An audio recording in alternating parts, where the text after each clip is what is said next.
Hi అండి, నమస్తే. Welcome to Swapna's magic kitchen. ఈరోజు మనము చాలా సింపుల్గా క్విక్గా అయిపోయే ఒక టేస్టీ రసం ప్రిపేర్ చేసుకుందాం. అది పెప్పర్ రసం. ఇది చాలా హెల్తీగా ఉంటుంది. మనకి ఇప్పుడు రైనీ సీజన్లో ఈ రసం కనుక మనం చేసుకుని తాగినట్లయితే కోల్డ్ అండ్ కాఫ్ నుంచి రిలీఫ్గా ఉంటుంది. థ్రోట్ ఇన్ఫెక్షన్స్ ఏవైనా ఉన్నా అవి రాకుండా అవాయిడ్ చేయడానికి చాలా హెల్ప్ అవుతుందన్నమాట. డైజెషన్ కూడా చాలా బాగా ఉంటుంది. ఈ రసం చాలా సింపుల్గా మనం కేవలం 10 నిమిషాల్లో ప్రిపేర్ చేసుకుందాం. అది ఎలాగంటే, నేను ముందుగా ఒక చిన్న నిమ్మకాయ సైజ్ అంతా చింతపండుని నీళ్ళల్లో నానబెట్టేసి ఉంచుదాం. ఇప్పుడు ఇందులో ఒక చిన్న రోల్ తీసుకున్నాం కదా, ఇందులో 1 స్పూన్ మిరియాలు, అలాగే ఇందులో 1 స్పూను జీలకర్ర వేసుకుని పౌడర్ చేసుకుందాం. ఇది ఎప్పుడైనా సరే ఇన్స్టెంట్గా పౌడర్ చేసుకుంటేనే మనకి ఆ ఫ్లేవర్ అనేది బాగుంటుందన్నమాట రసంలో. ముందుగా పొడి చేసుకున్న మిరియాల పొడి వేసుకుంటే ఇంత ఫ్లేవర్ ఉండదన్నమాట. అందుకని అప్పటికప్పుడు దంచుకుని వేసుకుంటే మన రసం అనేది మంచి గుమగుమలాడుతూ ఉంటుంది. ఇలా పౌడర్ చేసుకున్నాం కదా, ఇప్పుడు ఒక బౌల్లో తీసి పక్కన పెట్టుకుని స్టవ్ పైన ఒక ప్యాన్ పెట్టుకుని అందులో కొద్దిగా ఆయిల్ వేసుకుందాం. 2 స్పూన్లు సరిపోతుంది. ఇప్పుడు ఇందులో ఆయిల్ వేడైన తర్వాత కొద్దిగా ఆవాలు వేసుకుని, ఆవాలు బాగా చిటపట అన్న తర్వాత ఇందులో ఎండుమిర్చి వేసుకుందాం. ఒక 3 ఎండుమిర్చి వేసుకుని కొద్దిగా వేగనిద్దాం. మనం ఇందులో కారం లాంటిది ఏమీ యూజ్ చేయట్లేదు.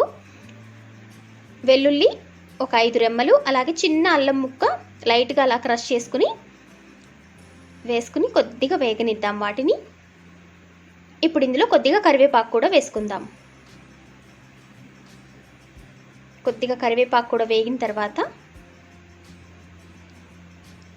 ఒక 2 చిన్న టొమాటోలు కట్ చేసి పెట్టుకున్నవి ఆ ముక్కలు కూడా ఇందులో వేసుకుందాం.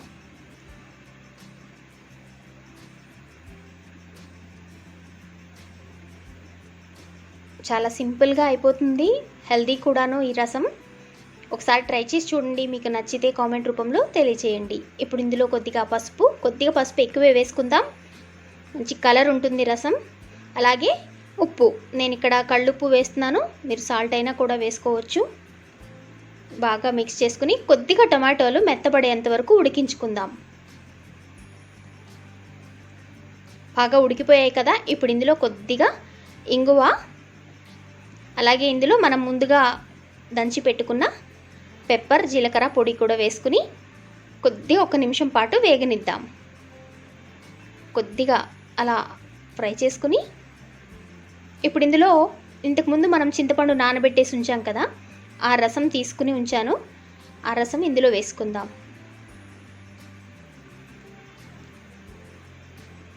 అలాగే పులుపు సరిపడా అంతా కొద్దిగా వాటర్ యాడ్ చేసుకుందాం.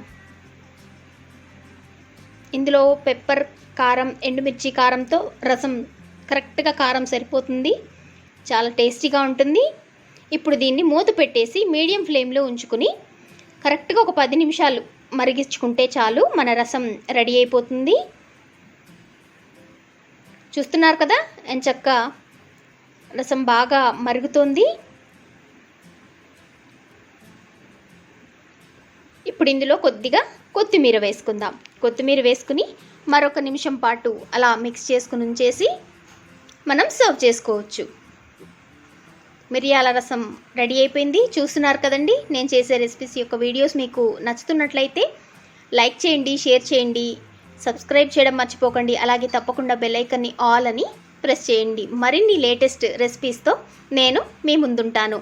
అలాగే ఈ ఛానల్లో బోలెడన్ని ఫెస్టివల్ రెసిపీస్, స్వీట్ రెసిపీస్ అలా చాలా ఉన్నాయి. ఒకవేళ మీకు నచ్చితే సబ్స్క్రైబ్ చేయడం మర్చిపోకండి.